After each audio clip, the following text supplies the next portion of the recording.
Muito boa tarde. Estamos em São Paulo no dia 27 de janeiro de 2018, 16 horas, sábado, e eu quero estou gravando agora o vídeo de número 84, cujo título é Não Somos Judaizantes. A razão de gravar este vídeo atende a alguns pedidos que irmãos me fazem para esclarecer sobre essa invasão de símbolos judaicos em algumas igrejas. Vamos lá. Antes de falar sobre os símbolos, eu quero dizer o seguinte: todos conhecemos pela Bíblia, e não conhecer é o maior pecado, né? Que Deus deu a Moisés no Sinai a lei, os mandamentos.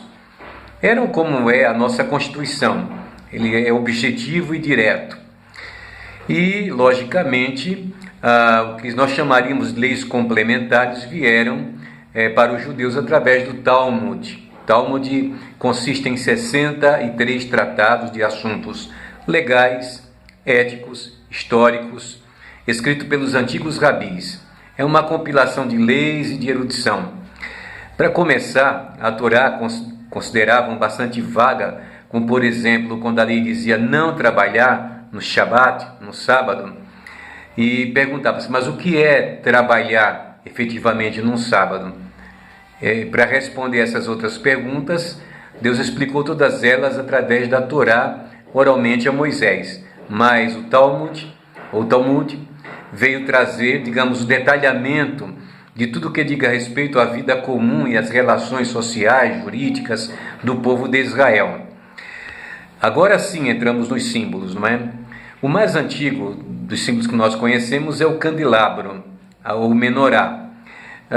Era um castiçal de ouro batido, de ouro puro, maciço, que Moisés entregou ao povo para construí-lo, e ele ficava no lugar santo, juntamente com o altar do incenso, a mesa dos pães da proposição.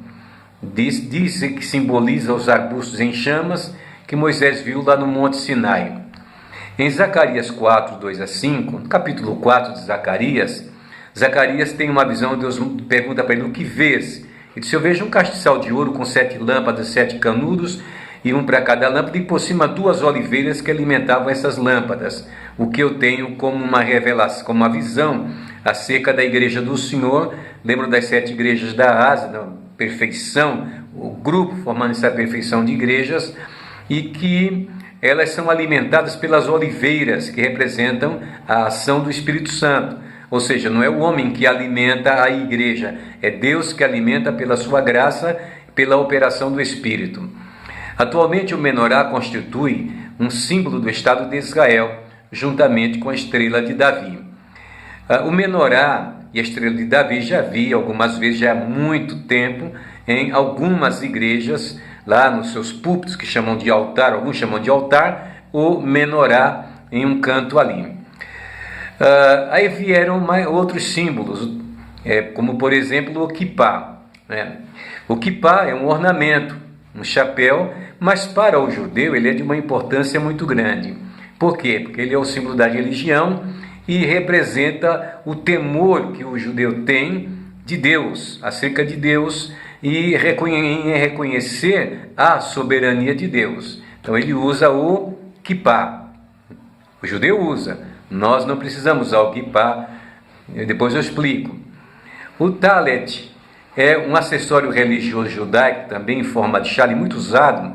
Quem fica ali pela região de Higienópolis vê sempre os judeus ornamentados com o talet e com suas franjas, mas geralmente usam em casa, tendo em suas extremidades as tzitzit, que são as franjas, e é usado como cobertura na hora das preces judaicas, principalmente no momento da oração e as primeiras orações feitas pela manhã. Então é um hábito judaico usar o talit, o talit, e reconhecendo nas tzitzit, nas franjas, a lembrança dos mandamentos de Deus, que é muito. Veja que tudo está ligado à vida de comunhão com Deus, à relação com Deus. Temos também o tefilim. Tefilim eu nunca vi ninguém usar o tefilim em igrejas, mas de qualquer maneira eu acho bacana o tefilim, cujo significado é prece. que é o nome dado a 2 caixinhas de couro, cada qual presa a uma tira de couro de animal caché. Essa expressão caché é muito usada entre os judeus no trato com a alimentação caché, que exige um cuidado muito grande com os animais, como são abatidos, as gorduras que são retiradas dele, né, de uma forma interessante, mas é um animal caché, dentro das quais está contido um pergaminho com os 4 trechos da Torá em que se baseia o uso dos filatérios. Agora eu não vou falar de uma figura, eu vou falar de um grupo desse povo, vou falar de Levi. Muito bem, o capítulo 29 de Gênesis traz a relação dos filhos de Jacó. E de Jacó com Leia nasceram 4 filhos, Rúben, Simeão, Levi e Judá. O terceiro filho, que é Levi, coube exercer o sacerdócio e os cuidados do culto em Israel. Tornou-se assim uma tribo com tarefas especiais. Não podiam fazer nenhuma outra coisa, não se podia prever encontrar um levita trabalhando em qualquer atividade se não fosse na casa de Deus. Separados, portanto, das outras tribos, eles mantinham em funcionamento o templo de Jerusalém, tanto o tabernáculo quanto o templo depois, e durante a peregrinação no deserto eles tinham a incumbência de zelar pelo tabernáculo, isto é, desmanchar e montá-lo em outro lugar. Está lá em Números 1, 47 a 54. Os levitas eram, portanto, auxiliares dos sacerdotes. Veja isso aí. Eles não foram contados, obviamente, não receberam por herança nem o espaço de um pé, mas eles eram alimentados pelas contribuições do povo, principalmente pelos dízimos dos levitas. Muito bem. Os filhos de Levi foram Coate, Gerson e Merari. Cada um deles tinha uma função. Coate, por exemplo, a ele estava incumbido transportar os móveis depois que os mesmos fossem cuidadosamente desmontados e cobertos. Tal. Aos filhos de Gerson cuidavam das cobertas, das cortinas e véu do templo. Aos filhos de Merari tinham a responsabilidade, a tarefa de transportar e erguer a armação do tabernáculo quando se instalassem em outro lugar. Números 3 e 4. Agora precisamos desmistificar esses símbolos que não têm nenhuma relação com a igreja do Senhor. E eu quero, obviamente, começar lendo Gálatas 1, quando Paulo exorta a igreja da Galácia, dizendo o seguinte: eu fico maravilhado que vocês tão depressa deixassem a graça de Cristo para outro evangelho, que na verdade não é outro evangelho, mas alguns que vos inquietam e querem transtornar o evangelho de Cristo. E agora aqui eu acrescento que além daqueles que queriam transtornar o evangelho de Cristo, há alguns hoje que querem fazer algo diferente em relação ao evangelho. Talvez para impressionar, eu não sei bem qual o motivo, mas estão fazendo uso de símbolos, de nomes, de figuras que não têm nenhuma relação com o povo de Deus, a igreja do Senhor.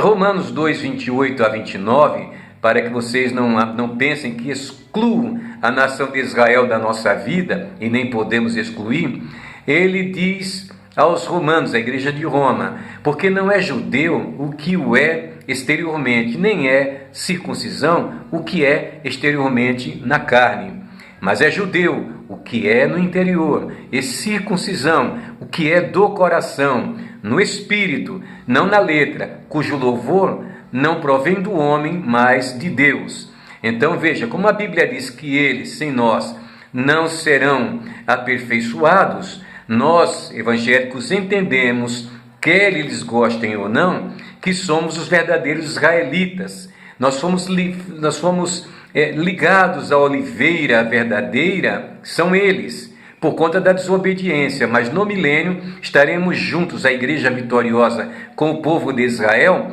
vencedores, governando com Cristo.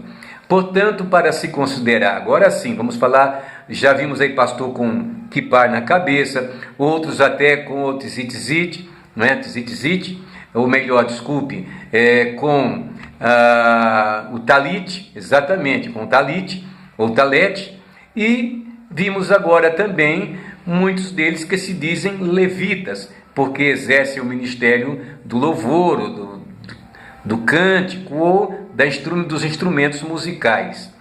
Isto é correto? Absolutamente não.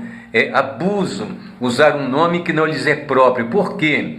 Porque para ser um levita precisa ter nascido realmente em Israel. Precisa que tenha sido filho de Arão e filho de Jacó, a mesma linhagem. E, obviamente, ter todas as características políticas e morais daquele povo, sociais, etc. Não pode misturar nada. Portanto, não temos levita na igreja do Senhor. Não temos isso em toda a extensão do Novo Testamento. Nunca os apóstolos deram qualquer título para alguém. Até porque na igreja no princípio, como nós chamamos de igreja primitiva, todos os crentes cantavam ao Senhor, que seria o mais interessante.